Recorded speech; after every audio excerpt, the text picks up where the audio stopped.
దాహమేస్తే వెతికెను ఊట బావినే శిరస్సు వంచి శిఖర మంచు ముద్దిడె మట్టి నేలనే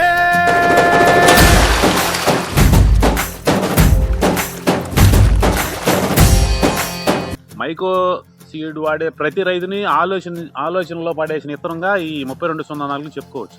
ఓకే, 3 ఎకరాలు ఒకే చెక్క మీరు చూడొచ్చు, సమాంతరంగా ఉంది, బ్లేడ్ కొట్టినట్టు చూడొచ్చు. మేము ఈ రోజున ఈ 3 ఎకరాలు 100 క్వింటాలుగా అంచనా వేసుకుంటున్నాం. అవుతూ 100 క్వింటాలు అవుతుంది. పదర పదర పదరా నీ అడుగుకి పదును పెట్టి పదరా నీ అడవిని చదును చెయ్యి మరి వెతుకుతున్న సిరి దొరుకుతుంది కదరా.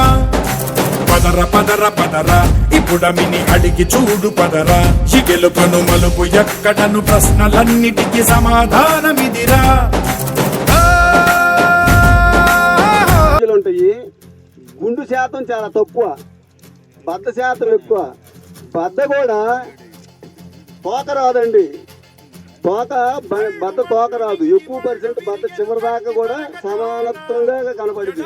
భూగు వస్తుంది దానికి, అంటే దీనికేమో రాదు. ఇది హైటెక్ విత్తనం అనేది ఒక రకమైన. ఏం రకం వేసారు ఇది?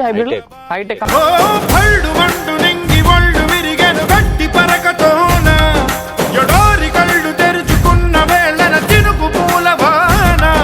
సముద్రమెంత దాహమేస్తే వెతికెను ఊట బావి. ఈ విత్తనం మీరు వేయచ్చు అంటారా? రైతులు వేయచ్చు అంటారా? నేను మాత్రం ఎన్ని ఎకరాలు వేస్తారు? 10 ఎకరాలు. Okay okay, thank you sir. ఆరేసారు ఈ సంవత్సరం. ఓకే, మీకు నచ్చింది విత్తనం? ఓకే.